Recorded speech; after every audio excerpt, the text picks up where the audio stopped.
On the evening of February 26th, in a suburb of Orlando, Florida, Trayvon Martin, a 17-year-old African-American, was shot and killed by a neighbor. Martin was at his stepmother's. He went to buy some Skittles during halftime of the NBA All-Star game. Neighborhood watch leader George Zimmerman called police to report a suspicious black man. Before police arrived, Zimmerman confronted the teenager, and during a scuffle, Zimmerman shot him in the chest, killing him. Was it self-defense or murder in cold blood? The family of 17-year-old Trayvon Martin says it was murder, and there is new evidence that may help prove their case. Florida law establishes relatively broad latitude when it comes to killing in self-defense. In fact, self-defense does not even have to be proved. Floridians can stand their ground and shoot if they feel threatened, even in a public place. George Zimmerman was not charged or even arrested. This week, a federal investigation was launched. The police chief in Sanford County, where the killing took place, stepped down temporarily. And in New York, protesters called for justice for Trayvon. Trayvon Martin! Trayvon Martin! But for weeks, the story earned very little national attention. The Huffington Post's Tremaine Lee is one of the few reporters who covered the story early on, after local sources in Florida called him with some compelling details. You have an unarmed teenager who, by all accounts, was an all-American boy. He had a pack of Skittles in his pocket. You have an armed neighborhood watch captain who was in a gated community.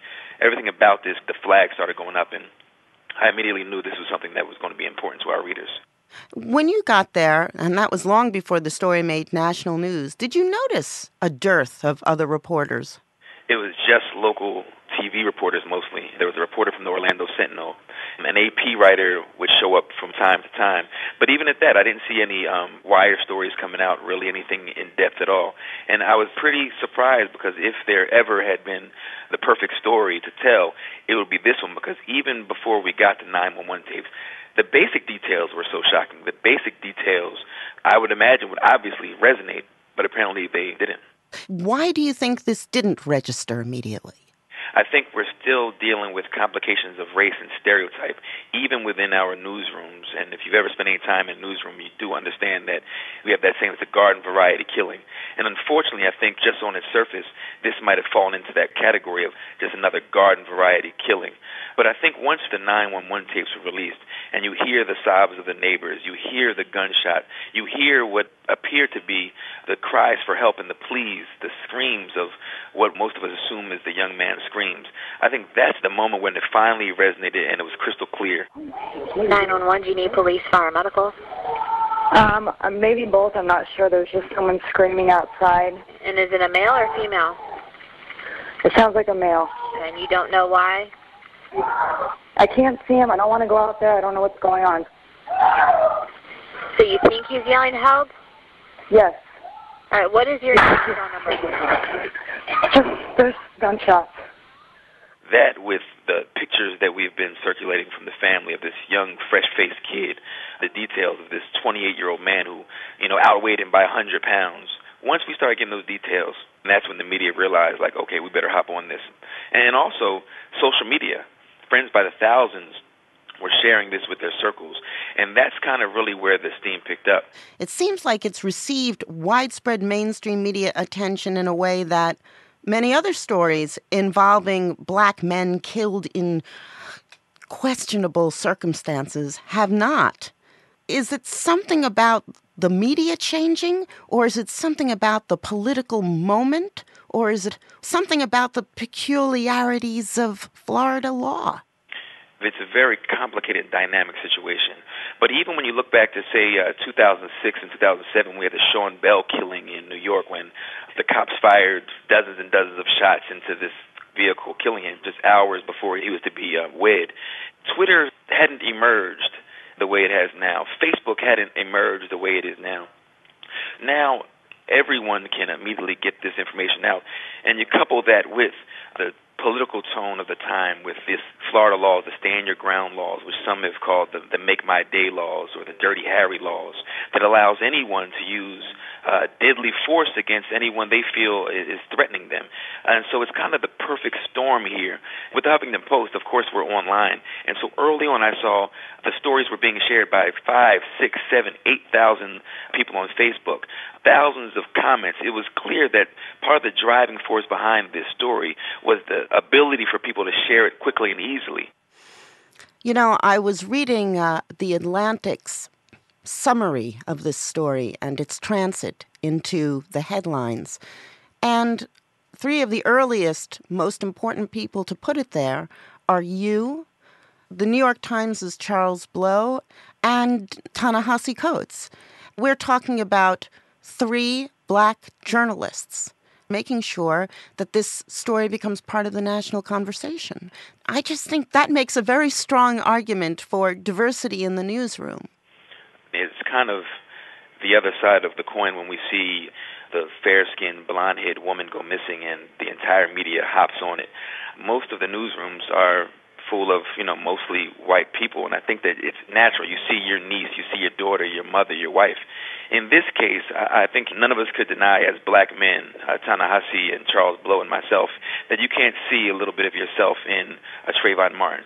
But what is really interesting, now you've seen people from all across the economic and racial spectrum who are hopping on this case, because so much of it, though the case seems to have begun with an act of racial profiling, it ended with something so much more. Folks are saying it's a morals and ethics issue, and I think that's where we are now. Tremaine, thank you very much. Thank you so much for having me. I definitely appreciate it. Tremaine Lee writes for the Huffington Post. Ta-Nehisi Coates is a senior editor at The Atlantic. He says that he read about the story for a couple of weeks before he started writing about it. It felt too sad and too familiar to cover, and he was too used to writing about similar stories that were routinely ignored by the media. Generally, this stuff just sort of goes away, and I think as someone covering it, you sometimes get subject, regrettably, to a sort of fatigue. So why did you start writing about it?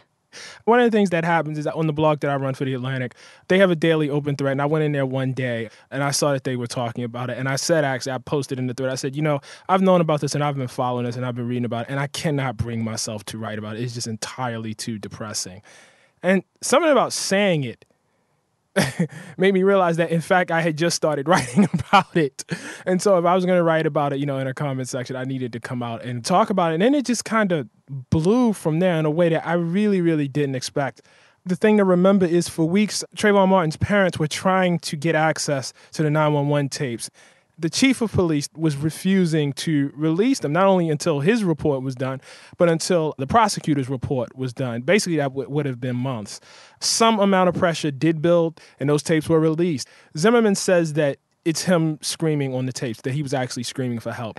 That may well turn out to be true, but I just have to say, listening to those tapes, it sounds a lot like a child. It's just absolutely, absolutely horrifying. I was looking on the Atlantic site, and they had a kind of tick-tock of how the story made its way onto the front pages of American newspapers and in the leads of TV news programs. And it seems to start with Tremaine and you and Charles Blow. You were early writing about this story. Not as early as Tremaine, no, it was especially early. I can't speak for Tremaine and I can't speak for Charles. I will tell you this, my interest in these sorts of issues date back to my time as a student at Howard University and having a friend who was killed by a police officer who had done nothing and feeling that no one would care. I will live with that for the rest of my life. These are not abstract issues for a lot of us. Some of us, I know myself, who have been stopped by police, have been encounters that we thought could have gone another way. When we see these cases, we see our sons, we immediately see us. It sounds like, it's highfalutin or metaphorical. I don't know how I can make that any more real. It's like covering a war when you actually live in the war zone. It's a very, very real, present, horrifying possibility. Do you think that the story of the death of Trayvon Martin could be the beginning of a tipping point where these stories do get the attention they deserve? Well, I think it depends on what sort of tipping point you're talking about. I think it might be a tipping point for stand your ground laws. Just this week, there was a gentleman who got off on a stand your ground law. Judge dismissed the case. He saw somebody stealing his radio from his car. He went to chase the thief, withdrew, ran. He chased the man down and stabbed him to death. He claimed the guy made a stabbing motion, so that was why he felt threatened. I think those sorts of cases will experience a lot more scrutiny in a way that they didn't before. As to the general issue that brought me to this case, how young African-American men interact with police, people claiming police powers who are in fact not police, that's going to be a long, long, long fight. You have a hugely popular blog, and you have an extraordinary relationship with your readers, and there are a lot of them. Mm-hmm. You cover the big issues of the day, but you were resistant to this one. I know this is the question I started with. Right. Was it your readers really who compelled you? Was it simply in response to what they were saying, or was there something inside you that said, if not me, who? I think it's very easy to feel alone, even though you're in a crowd, even though there's everybody there. And when you see your readers talking about it before you realize, in fact, you are not alone.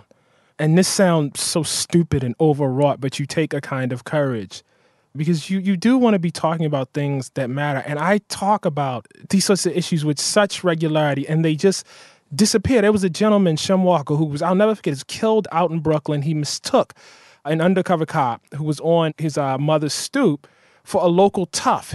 Him and the undercover cop got into a scuffle after he tried to evict him off his mother's stoop, and he ended up shot dead. I don't want to replay that case, but I tell you that to say we still don't know who the cop was. All we know is that Shem Walker's dead.